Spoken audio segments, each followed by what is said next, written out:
When you are new to SAP Analytics Cloud, an account will be created for you. When that happens, you need to activate that account.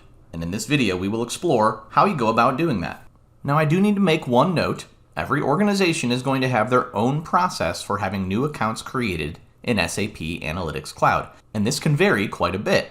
However, what you'll see in this video are very typical and common steps that almost every user will go through to first activate their account. The first thing that will happen when an account is created for you in SAC is an email will be sent to you. Every account in SAP Analytics Cloud must have an email associated with it, and therefore a Welcome to SAP Analytics Cloud email will be sent upon your account's creation. That email will look like this. It will say, "Welcome to SAP Analytics Cloud, hello, your name," and ultimately there will be an Activate Account button that you will click on.